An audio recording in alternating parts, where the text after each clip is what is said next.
अब मैं आपको सुनाता हूं, दिल्ली के अंदर बीजेपी ने अपनी पूरी ताकत उतारी हुई है। दिल्ली में दूर दूर से मुख्यमंत्री लोग प्रचार कर रहे हैं। भजन लाल शर्मा राजस्थान से आए हुए हैं, हेमंत बिस्वा शर्मा आसाम से आए हुए हैं, कल ही सब ये लोग यहाँ पर थे। देवेंद्र फडणवीस जो हैं उनको उतारा गया है यहाँ पर दिल्ली में। वो एक खास बात करने के लिए आए हैं। वो बार बार वो जहाँ भी जा रहे हैं वो बात कर रहे हैं अन्ना हजारे की।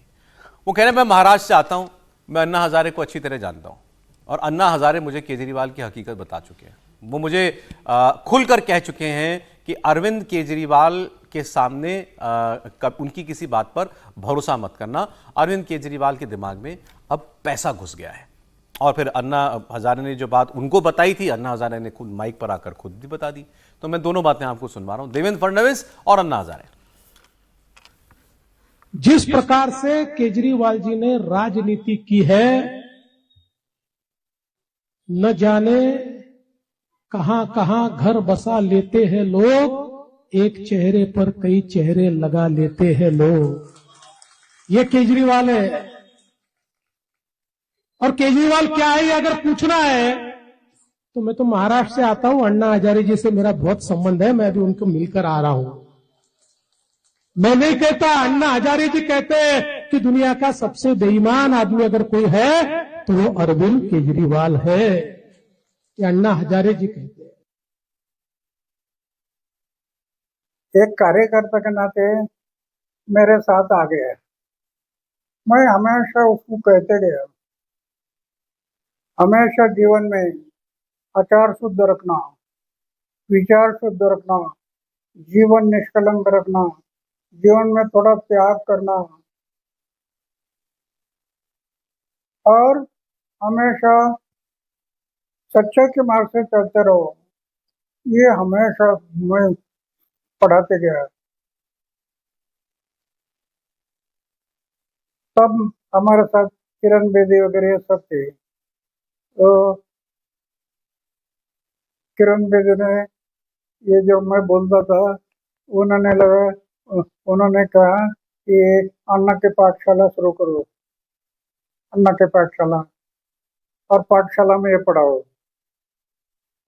तो कई जगह पर शुरू किया, लेकिन दिमाग में पैसा बैठा, धन और दौलत बैठा और वो फिसल गया। उसको क्या कर सकते। वैसे ये बात भी सच है कि अन्ना हजारे ये बात कोई पहली बार नहीं कह रहे हैं अरविंद केजरीवाल जी के लिए। जब से उनके रास्ते अलग हुए, जब पॉलिटिक्स में आ गए अरविंद केजरीवाल, अन्ना हजारे ने कहा था मैं कभी पॉलिटिकल पार्टी नहीं बनने दूंगा इसको। ये भरोसा उनको अरविंद केजरीवाल ने भी दिया था, लेकिन उन्होंने बाद में पॉलिटिकल पार्टी बनाई। अब वो कहानी पुरानी हो गई। लेकिन अरविंद ये उनको अन्ना हजारे हर चुनाव में आकर ये बात कहते हैं। पिछले 2 चुनाव में उन्होंने ये बातें कही थी, उसका असर तो खैर हम नहीं देखते अब अन्ना हजारे की बातों का। देखिए, कई बार कहा जाता है ना कि अगर वक्त पर चोट लगे तो वो असरकार हो जाती है। आप लोहा जब पीटते हैं तो जब एकदम वो लाल गर्म होता है, तब जब हथौड़ा गिरता है तो बढ़िया शेप ले लेता है, जो आप मनचाहा शेप चाहे। जब अन्ना हजारे बोल रहे थे तो लोग ये भी तो कह रहे थे कि भाई आप ही का तो पैदा किया हुआ है, आप ही तो रोज उसको कट्टर ईमानदार बताते थे।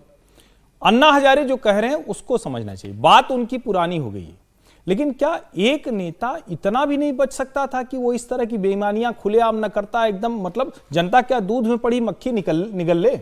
आप आज की अन्ना हजारे की बात और आज का अरविंद केजरीवाल देखें, तब नहीं असर करती थी। तब वो कहते थे ना भाई वीडियो बना लो, भ्रष्टाचार हो। तब वो कहते थे कि आरोप लगा तुरंत मंत्री को बर्खास्त करो।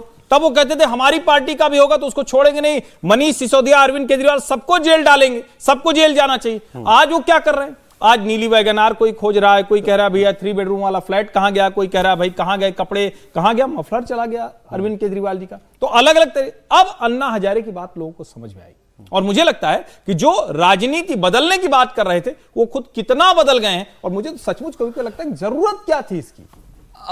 भाई अरविंद केजरीवाल अगर इस तरह की जो भी बेईमानी के आरोप हैं वो ना लगते, आरोप ही है, मतलब अभी आरोप ही है, बेईमानी के आरोप है वो न लगते। हाँ। और आज अरविंद यहां खड़े होते और बड़े ठसके से कहते कि भाई देखिए हमारे ऊपर तो कोई आरोप नहीं, हम तो दागदार नहीं, और जब दागदार हुए तो हमने त्यागपत्र दिया अपने। अब वो कहते हैं भी आरोप तो कोई भी लगा दे, और दूसरा वो ये भी तो कहते हैं ना कि मुझे आधे दिन के लिए ईडी सीबीआई दे दो, मैं आधी बीजेपी जेल में बंद कर दूंगा। घर क्या वो भी आरोप लगा दूंगा? नहीं, घर आरोप है या जिस वो एसयूवी से चलते हैं वो आरोप है। सौरभ जी, सर आरोप वो है जो शराब घोटाले में है। वो न्यायालय तय करेगा, हम थोड़ी ना तय सिर्फ करेंगे। सिर्फ अन्ना हजारे नहीं सर, एडमिरल रामदास जिनको लोकपाल आंतरिक लोकपाल अपॉइंट किया था, पार्टी के अंदर तो अरविंद केजरीवाल ने कहा था ना कि कुछ गड़बड़ी होगी तो रामदास जी को हमने लोकपाल नियुक्त किया है, वो तत्काल कंट्रोल करेंगे।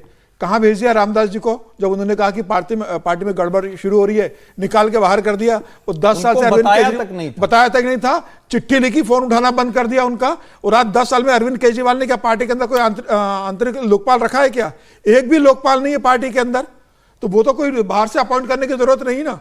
तो ये बताता है कि अरविंद केजरीवाल ने राजनीति को, अन्ना के आंदोलन को, अन्ना के नाम को, अन्ना के चेहरे को किस तरह से अपने स्वार्थ के लिए इस्तेमाल किया।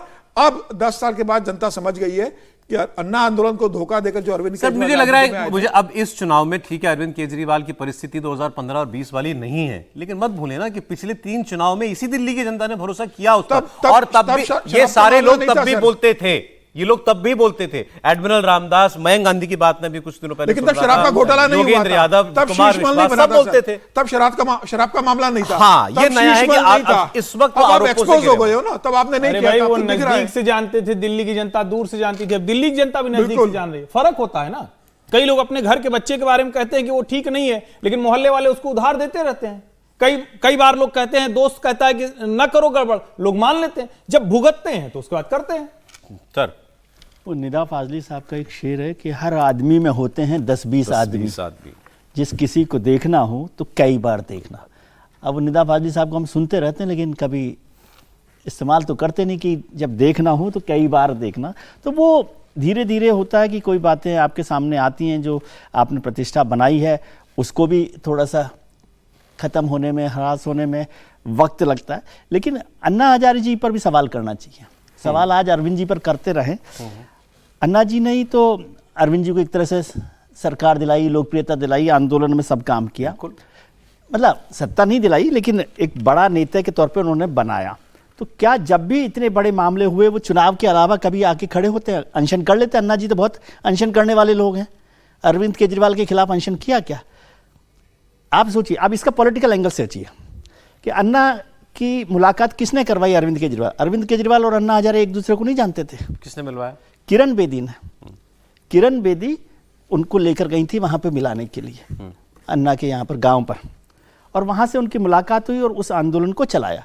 इसका मतलब जो देवेंद्र जी आज कह रहे हैं, ये बात तो सब लोग मानते हैं कि भारतीय जनता पार्टी ने उस आंदोलन को सपोर्ट किया, अरविंद केजरीवाल को सपोर्ट किया, अन्ना जी को सपोर्ट किया, और आज देवेंद्र फडणवीस जी मिल लिया, अन्ना जी फिर आ गए। तो आप कह रहे हैं जो लोग आज केजरीवाल से सवाल पूछते हैं वो अन्ना हजारे से और उस बीजेपी से भी पूछे, बीजेपी से भी पूछे और अन्ना जी से भी पूछना चाहिए। अन्ना, हाँ, अन्ना जी से भी पूछे ना कि आप जब जरूरत होती, चुनाव होते तब खड़े हो जाते हैं। है क्या अन्ना जी का बोलना? कोई फैक्टर नहीं है, मेरे हिसाब से कोई फर्क पड़ने वाला नहीं है अन्ना जी का। इस बार अन्ना हजारे की बात का असर चलिए, अच्छा, असर जो उन पर वैसे ही आरोपों का है वो पड़ रहा है। दिल्ली चुनाव का ट्रैकर अब आज का भी तो बता दीजिए ना, अभी कहां है चुनाव, कौन जीत रहा है?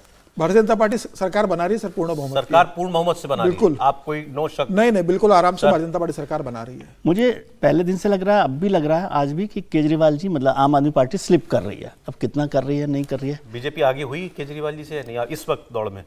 केजरीवाल जी किसको देते हैं आप एज? अब भी मैं आम आदमी पार्टी को देता हूं, लेकिन बहुत नीचे गिर गया, वो बहुत स्लिप कर रहे हैं तेजी से। नजदीकी मामला हो गया, लेकिन केजरीवाल को एज?